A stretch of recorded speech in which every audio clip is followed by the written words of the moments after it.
हर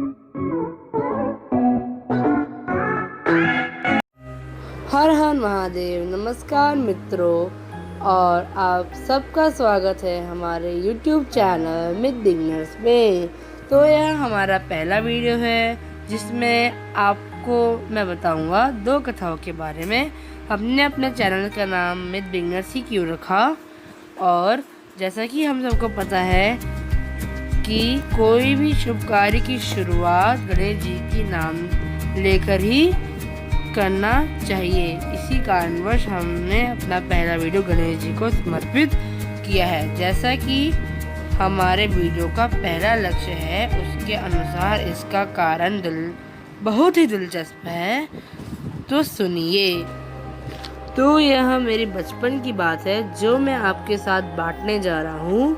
जब हमारे घर में कोई भी पूजा हुआ करती थी तो मैं अपने मम्मी के साथ बैठकर पूजा किया करता था। जब मैं अपनी मम्मी को देखता श्रद्धा और भक्ति से पूजा करते हुए, तो मेरे अंदर भी श्रद्धा और भक्ति की भावना जाग उठी और मुझे मैथोलॉजी पर इंटरेस्ट लगना शुरू हो गया। इसी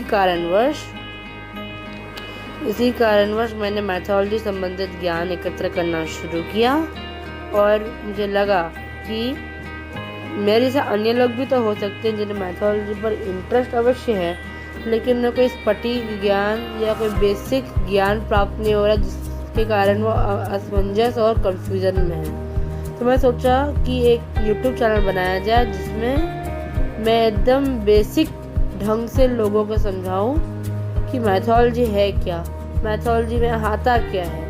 स्पेशली इस चैनल में हम मैथोलॉजी के बारे में बात करने वाले हैं, हिंदू मैथोलॉजी। ठीक है, हिंदू मैथोलॉजी के बारे में बात करेंगे। अब हम शुरू करते हैं हमारे दूसरे टॉपिक, जो हमारे वीडियो का दूसरा टॉपिक है, जो कि गणेश जी से संबंधित ज्ञान। इससे पहले मैं आपको बताना चाहूँगी कि मैथोलॉजी का अर्थ क्या है। बहुत लोगों को मैथोलॉजी का अर्थ ही नहीं मालूम होता है और वो मैथोलॉजी को गलत समझकर नास्तिक बन जाते हैं। मैंने बहुत ऑब्जर्व किया है ये चीज़। तो मैथोलॉजी जो होती है वो भगवान से संबंधित जितनी ज्ञान आप अर्जित करते हो, जितनी भक्ति, श्रद्धा और जो शास्त्र, जो आप अच्छी हैबिट भगवान को समर्पित करते हो, जो भी समर्पित करोगे, जैसा भी भगवान से संबंधित जितना ज्ञान होगा, जितना भी दिव्य ज्ञान या फिर आपके पढ़ाई से संबंधित या किसी से भी संबंधित अगर ज्ञान अगर भगवान से जुड़ा हो या परमात्मा से जुड़ा हो, तो हम उसे मैथोलॉजी का ज्ञान कहेंगे। अब मैं आपको बताता हूँ कि गणेश जी कौन है। जो गणेश जी है वो माता आदिशक्ति दुर्गा और प्रभु महादेव के पुत्र हैं। उनका वाहन डिंक नामक मूषक है। गणों के स्वामी होने के कारण उनका नाम गणपति है। ज्योतिष में इनको केतु ग्रह के देवता माना जाता है, और जो भी संसार के साधन उनके स्वामी श्री गणेश जी हैं। जितने भी संसार के साधन हैं वो श्री गणेश जी है। वह परब्रह्म परमात्मा ही का ही एक अवतार है, जो समय समय पर अवतरित होते हैं। इनकी अन्य बहुत सारे नामों से भी ख्याति होती है, जिनकी चर्चा मैं थोड़ी देर के बाद करूँगा। तो शुरू करते हैं सेकेंड टॉपिक से। तो मैं जो गणेश जी से संबंधित जो ज्ञान आपके साथ शेयर करने जा रहा हूँ वो है कि गणेश जी और महागणपति जी में अंतर क्या दिखाई देता है। ये जो महागणपति जी हैं वो गणेश जी के परब्रह्म स्वरूप है। तो श्रोताओं, आपके मन में यह सवाल अवश्य जाग रहा होगा कि ये महागणपति जी कौन है।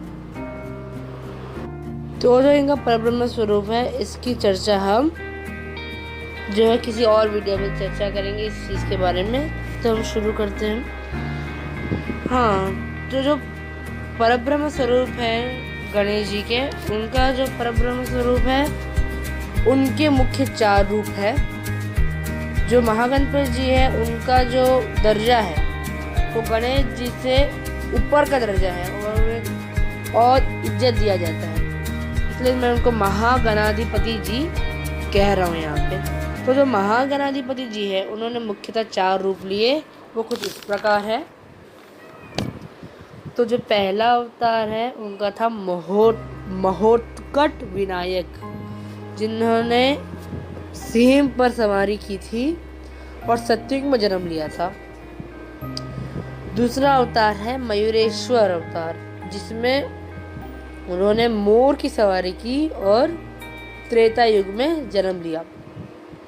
तीसरा जो अवतार है उनका है विघ्नहर्ता श्री गणेश जी, जिनका वाहन मूषक और वह द्वापर युग में अवतरित हुए।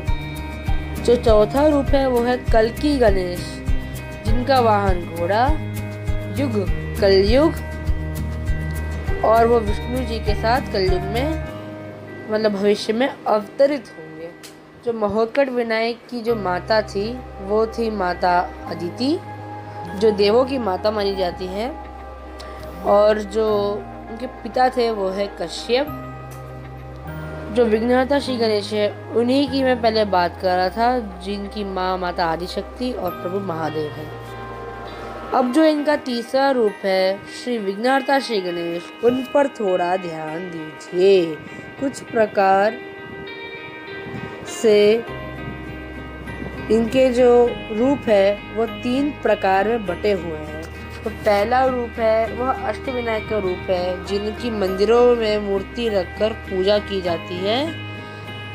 वो कुछ इस प्रकार है: मयूरेश्वर, विघ्नेश्वर, धृतात्मज, चिंतामणि, वरद विनायक, श्री धुंडी विनायक, बालेश्वर, सिद्धि विनायक, हरेश्वर आदि। उनके दूसरे रूप, उनके जो 2 रूप की वैरायटीज बची हुई है वो यह है।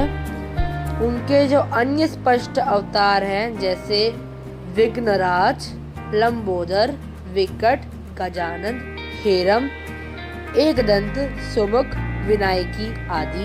उनके अन्य 32 रूप जो अस्पष्ट रूप से पाए जाते हैं उनका नाम कुछ इस प्रकार, वो 32 है संख्या में, लेकिन मैं आपको सिर्फ एग्जाम्पल बताने के लक्ष्य से 5 ही बता रहा हूँ। बाल गणेश, उद्दंड गणेश, तरुण गणपति, एकाक्षर गणेश, क्षिप्र गणेश, द्विमुख गणेश आदि। में जो दूसरी और तीसरी संख्या की जो विभिन्नताएं हैं, जो तीसरे और तीसरे रूप की जो मैंने बात किया, उनके जो है मंदिर पाए नहीं जाते हैं। तो मैंने पहला भेद बताया, उन्हीं के मंदिर जो है आपको पाएंगे, आपको मिलेंगे। महाराष्ट्र आप जाओगे तो आपको ये सारे अष्टविनायक के दर्शन हो जाएंगे। तो यहाँ पे मैं आपको बताना भूल ही गया कि यहाँ पे जो स्पष्ट और अस्पष्ट का अर्थ है वह कुछ इस प्रकार है। जो स्पष्ट रूप है इसका जो परिचय है वो बहुत लोग और अच्छी तरह से जानते हैं, बहुत सारे लोग जानते हैं और अच्छी तरह से जानते हैं। जो गणेश जी पर इंटरेस्ट रखते हैं, गणेश जी के भक्त हैं, वो इसके बारे में अवश्य जानते होंगे। तो और आशा करता हूँ कि आप वो सही में जानते होंगे, जो मैं भी जानता हूँ। जो अस्पष्ट रूप है इनकी विशेषताएं ये है जिन्हें लोग बहुत कम जानते हैं। ये बड़े दिव्य रूप है, जो इनके 32 रूप है बड़े दिव्य रूप है, और बहुत सारे लोगों के इनके पर कंफ्यूजन होता है कि ये रूप सही है कि गलत।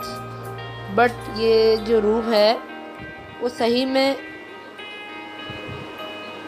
सही है, एवं वो किन्हीं विशेष अवसर पर ही अवतरित होते हैं। तो इसी प्रकार हम आज की जानकारी यही समाप्त करते हैं। अगर आपको गणेश जी से संबंधित यह ज्ञान अच्छा लगा हो तो लाइक, शेयर, कमेंट और सब्सक्राइब करना ना भूलें। और अगर मुझसे कोई त्रुटि हो गई हो तो कमेंट बॉक्स में लिखें, एवं गलती हो गई हो। और अगर आपको गणेश जी से संबंधित कोई भी जानकारी चाहिए हो तो भी आप कमेंट बॉक्स को रेफर कर सकते हैं। और धन्यवाद और बाय।